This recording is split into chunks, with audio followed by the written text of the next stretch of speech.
বিদেশে আইছেন আর এরকম উর্ফের বেড়ে কয়েক মাস, নিচের বিডে কয়েক মাস ঘুমায়া পরিবার পরিবার করতে করতে নিজের জীবন যৌবনটারে শেষ করতেছেন। যখন বিদেশ আসেন তখন আসার সময় বাড়িতে 10 বছরের ছোট ভাইটারে রাইখে আইছিলেন। এখন সে ভাইয়ের বয়স 20 বছর হয়ে গেছে।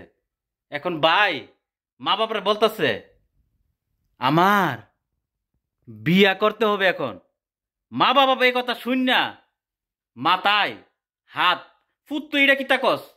তোর বড় ভাই রয়ে গেছে, এখনো সে বিয়া করে নাই, বিয়ার কথা বলতাছেও না, আর তুই কেমনে বলতাছ বিয়া করার জন্য? ফতে উত্তরে ফুতে কি কইতেছে, তোমার ফুত বিদেশ পড়ে রয়েছে, বিদেশি তাক, হেরার বিয়া করার দরকার না, হের তো বিয়ার বয়স বহুত আগুই চইলা গেছে গা।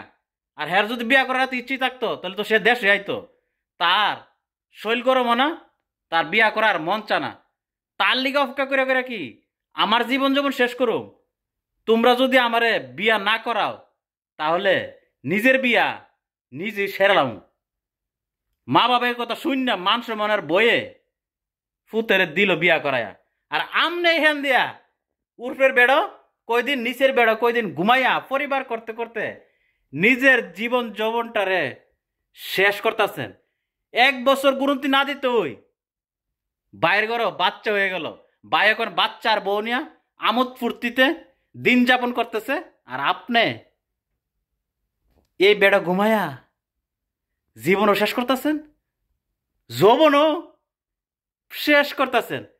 যেসব ভাইয়েরা নিজের জীবন যৌবন শেষ করতেছেন, সময় মতো বিয়েটা করতেছেন না, এমনও সময় আছে, সময়ের কাজটা সময় মতো সেরালাম, নাইলে এরম বেড়া ঘুমায় ঘুমায়া পরিবার পরিবার করবেন আর নিজের জীবনও শেষ করবেন, যৌবনও শেষ করবেন।